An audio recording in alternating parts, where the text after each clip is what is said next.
Number 7, here's the function I'm trying to graph. My parent function looks like this.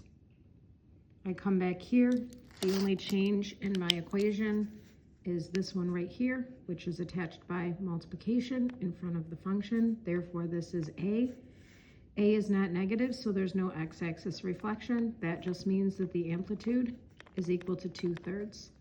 So nothing about any of these values change, so I already have this labeled. The only thing that's going to change is my amplitude is now going to go up to 2/3 and down to -2/3. So I'm going to start at the maximum value,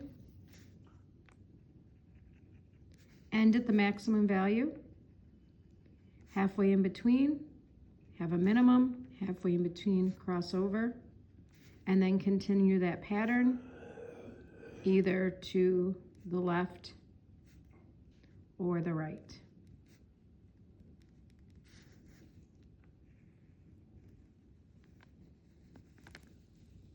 And there it is. For the next one, there's my parent function. There's 2 changes here. Once again, this is A. A is not negative, so therefore my amplitude is 4. This is B. B is being multiplied in front of X. That means I'm going to have a new period. The formula for that new period is 2 pi divided by B. So we have 2 pi divided by pi. So my new period is 2. So instead of ending at 2 pi, I'm just going to end at 2. I did one like this, just like this in the notes. So this is ending at 2. Halfway in between is going to be 1. My amplitude is going to be 4 and -4. I start up at my maximum value at 2 because that's where the end of my period is. I'm going to end up at my maximum value. Halfway in between, I'm going to come down to my minimum. Halfway in between my max and mins, I'm going to cross over, go in the negative direction, follow that same pattern, and connect the points. For number 15, I talked about this already once in class. No, I've talked about it 2 or 3 times in class.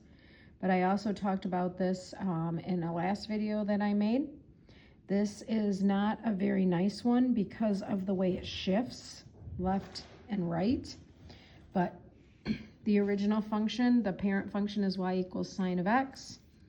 My changes here, I'm going to shift up 5. So that means my new midline is going to be at 5, so I'm going to put that in there. My amplitude is 3. It's not negative, so I'm going to be going up 3 and down 3 from 5. And then B is 8. And so therefore my new period is 2 pi divided by 8, which is pi over 4. So instead of ending at 2 pi, I'm going to end at pi over 4. So I'm going to kind of stretch these out on here. I'll make that pi over 4. And then halfway in between there would be pi over 8. And this would be pi over 16. And this would be 3 pi over 16. And then the other thing that I need to do is I need to shift that to the left 4 units. This is what makes this one a bad problem and what makes it difficult, is because of that shift 4 units, I'm not counting by 4s, 1s, 2s, I'm counting in terms of pi. So that's what makes this a difficult one. I talked about this in class. I told you there were going to be some in there in the problems that will just go over the top. This is one of those examples. So I'm just going to remove that shift to make it a problem that would be more like what we're going to see. So we're not going to shift left and right. So from my midline, I'm going to start on my midline. I'm going to end on my midline at pi over 4. Halfway in between, I'm going to be on my midline again. In the first half, I'm going to be 3 up. In my second half, I'm going to be 3 down because my amplitude is 3.